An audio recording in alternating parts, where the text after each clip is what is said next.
Hi everyone, I'm James, and welcome back to our Conquering Debating series, where we'll be giving you tips and tricks to help improve your debating. Hi, I'm Maddie, and today we're going to be having a chat about countermodels.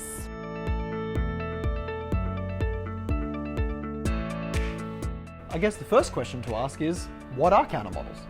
Countermodels are presented by the first negative speaker as a way of responding to the model or plan presented by the affirmative team. The negative team tries to come up with a different solution to the issue created by the topic.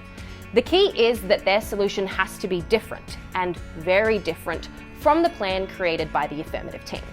So how do we decide whether we should use a countermodel? There are three things to consider when deciding whether or not to use a countermodel. Firstly, countermodels should be used rarely. This is because they create a lot of additional work for the negative team, who has to support their own countermodel and attack the affirmative team's model. Therefore, countermodels should only be used when they provide a real big advantage to the negative team.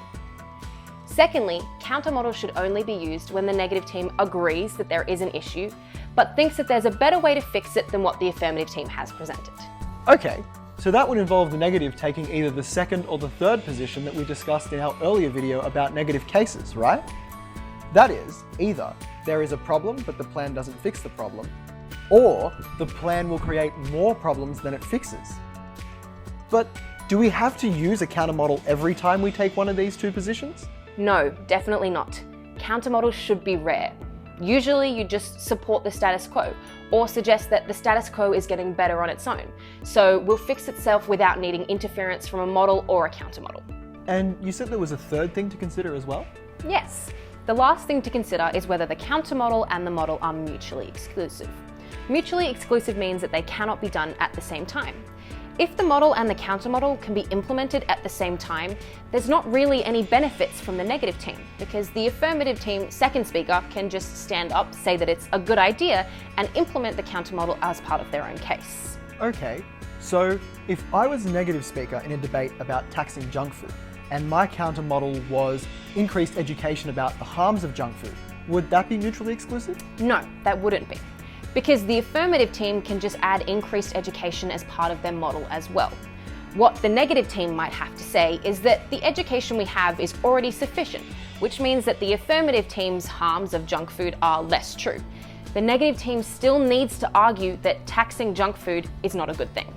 So, when are the best times to use a countermodel? With these 3 points in mind, countermodels are best used when there's a clear issue that the negative team can't deny, and the model has a reasonable chance of fixing the issue, and the negative team has a model that the affirmative team can't steal. Okay, so are they similar to affirmative models? Yes, countermodels and models are both effectively trying to achieve the same thing. A good countermodel has the same elements as a good affirmative team model. That means it needs to cover who is benefited by the plan, how the plan works, and who is doing what within the plan. Most importantly, the negative team needs to prove that their countermodel is targeting the same issues as the affirmative team model, but with less harms and/or more benefits. So this has all been great, but do you have an example that can put it all together for me? Yes, I do. Let's have a look at the topic that we should implement a carbon tax. The issue here is climate change, and it would be hard for the negative team to deny that this is an issue. While the affirmative team has to argue to implement a carbon tax, the negative team could argue that introducing something like a market-based carbon trading scheme, like the emissions trading scheme, might be more effective. This targets the same issue as the affirmative team, but with less negative impacts.